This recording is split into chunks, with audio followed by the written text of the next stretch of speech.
We welcome back Don Tapscott. He's been with us all this week and he'll be joining us tomorrow night as well. Yesterday, we discussed the generation that has grown up with the internet, and tonight we're going to discuss how to educate these digital natives. How can our education system adjust to the needs of the wired generation? Hello again. Hi. How would you describe how we currently teach today? Well, as with most of our institutions, we have an industrial age model of pedagogy, and it's about mass education, and it's a broadcast model, and it's sort of it's based on the lecture. I mean, if someone was frozen 100 years ago and then they miraculously came alive today in, say, Toronto, and they looked at a pilot in the professions, right? A pilot flying a plane, or a doctor in an operating theater, or an engineer designing a building, they'd say, wow, has the world ever changed? And technology has been at the heart of these changes. The professions are different. Well, if they walked into a lecture theater at a university or at many classrooms, they'd breathe a sigh of relief. They'd say, well, I recognize this. I mean, it's a broadcast model. It's one way, one size fits all. It's teacher focused, and the student is isolated in the learning process. It's sort of teacher as transmitter. Like, I'm a teacher, I have knowledge. You're a student, you're an empty vessel, you don't have knowledge. Get ready, here it comes. And in a lot of cases, it's, you know, your goal is to take it into active working memory, and through practice and repetition to build deeper cognitive structures so you can recall it to me when I test you. And there's going to be a lot more testing. Well, everything is wrong with this model. And a new thing that's wrong is not just that we can have a different model, but we have a new generation of digital natives, right? I'm a digital immigrant. I had to learn the language. They're coming into the schools and into the universities, and rather than growing up being the passive recipients of media like my generation was, they've grown up being the interactors and collaborators. And they learn differently and they think differently, so we need to rethink our basic model of pedagogy. I guess the question, though, Don, is, you know, this is a system that has worked for many, many generations. World literacy rates are the highest we've seen. More and more people are being educated. So doesn't this prove that the current system is actually working well? Well, no, it doesn't. And let me give you some anecdotal data points, okay? I'm convinced the smartest students in universities in Canada don't go to lectures. I've talked to so many of them who say, yeah, the big thing is to get an A without having ever gone to the lecture. How do you do that?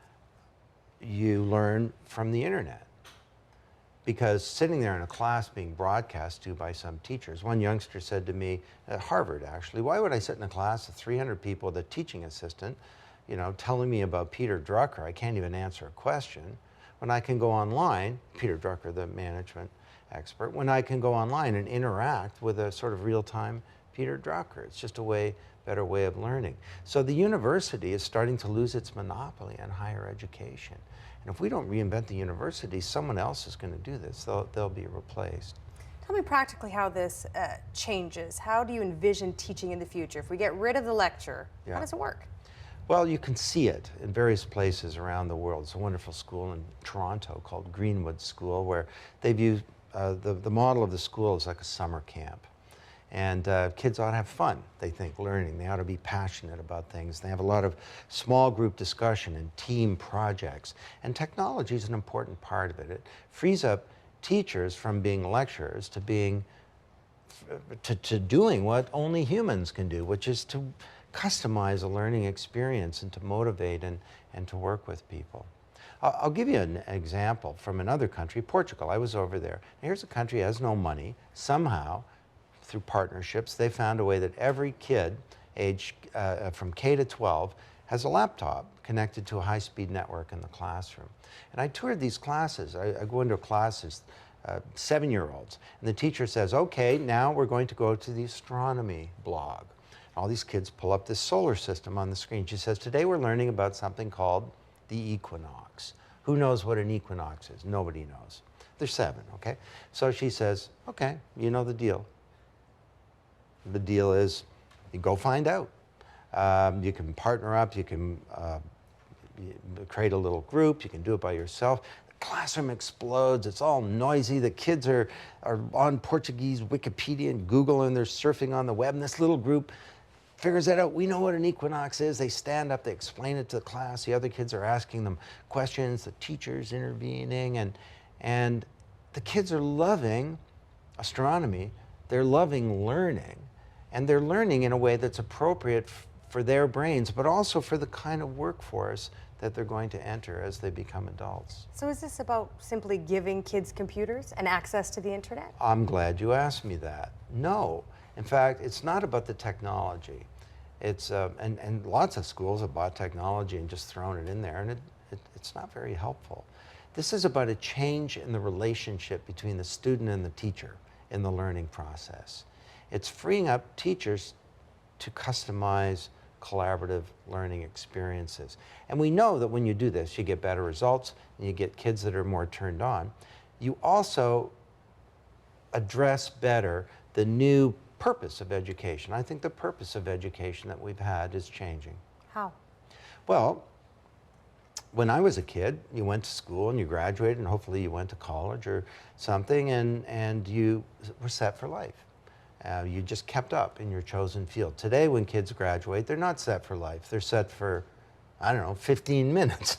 And if you took a technical course, half of what you learned in the first year at university is obsolete by the time you get to the fourth year. So it's not so much what you know when you graduate, your skills, as people say, although we do need skills for a certain, part of the economy.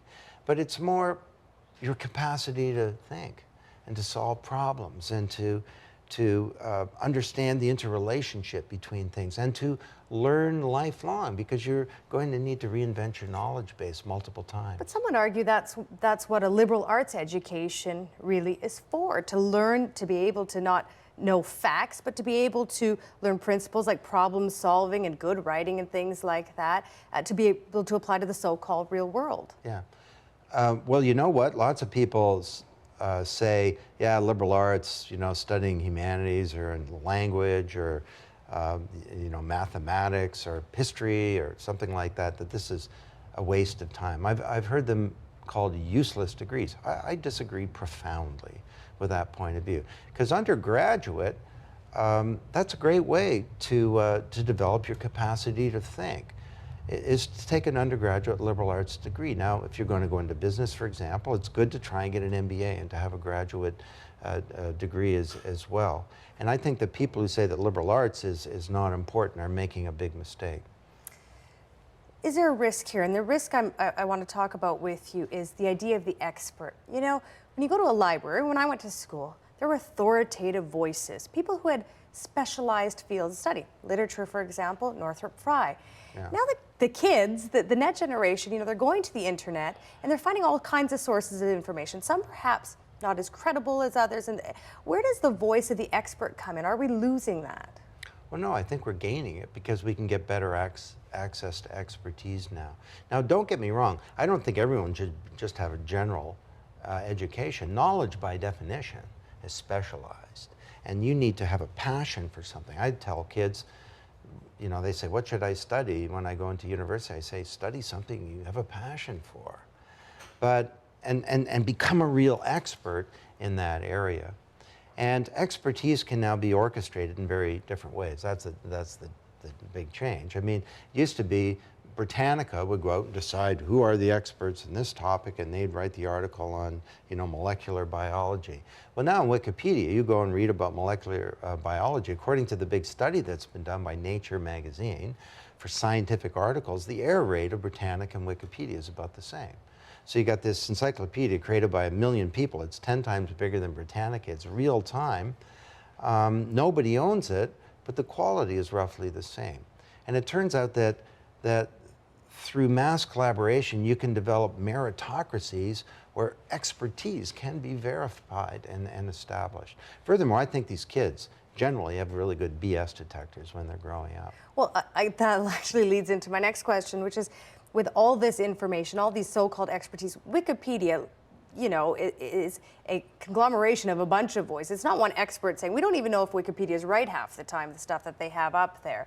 So if all these people are coming together, if the crowd works well, wisdom of the crowd works well, and enlightened voices emerge. But if it doesn't, and the old institutions no longer exist, What are we left with?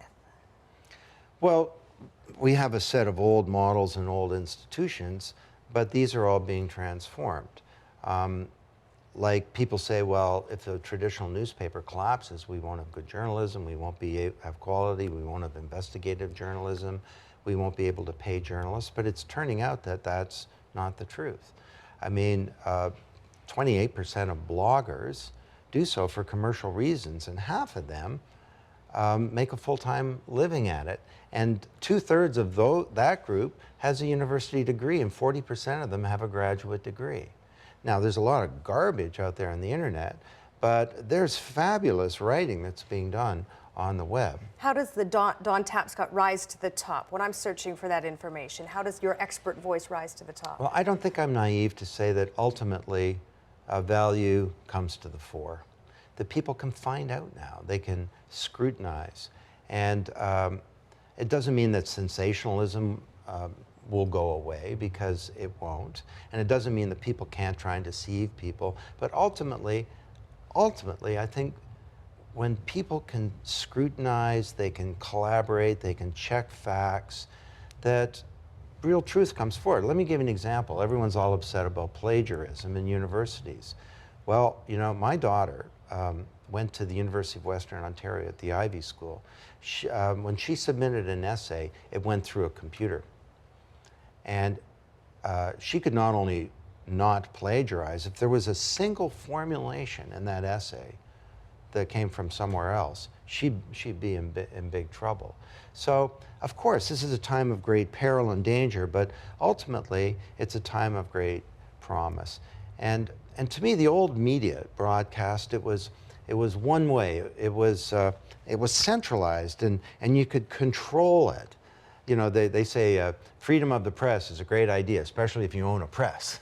Well, the new media is highly distributed. It's decentralized. It's not really controllable, and as such, it has this awesome neutrality, and it will sort of be what we want it to be. You travel around the world many times talking to university leaders, presidents, so on, and secondary school leaders. What do you tell them? What do they need to do to make this big shift that you're calling for? Well, there are two things at the university level we need to do. We need to change the model of pedagogy. It's really dumb to be doing lectures for statistics, because kids learn statistics way better interactively on a computer with the prof there to customize the learning experience. I mean, I saw this in the mid-1970s, the University of Alberta. I took a statistics course. It was all on a computer. I went through things at my own speed. Things I didn't understand, I went over and over again. Things I did understand, I went through quickly. The prof was there. There were no lectures. Well, the statistics lecture, by definition, is a bust, right? There's no one-size-fits-all for statistics. Everyone in the room is either bored or else they don't get it. But I got an A. And so did most kids, actually, on the same set of standardized tests that had delivered a B- from the old model. It's just a better way of learning. So that's the first thing. We need to fix the model of pedagogy. The second thing is we need to fix the way that content gets created for universities. How bizarre that we have statistics professors all around the world developing their own little notes and their own little tests and their own PowerPoint and their own little computer programs and things to teach what a t-test is. You know what? There are probably 5 best ways. And we should be sharing and pooling this knowledge, creating, in the book we talk about the meta university, where we break down these ivory tower walls and we start sharing content across them. Don, we'll have to leave it there. Tomorrow night, the final installment in our conversation about networked intelligence and a look at how business can tap into the paradigm shift the internet is ushering in. Don, we look forward to having you back tomorrow. Oh, I look forward to it as well.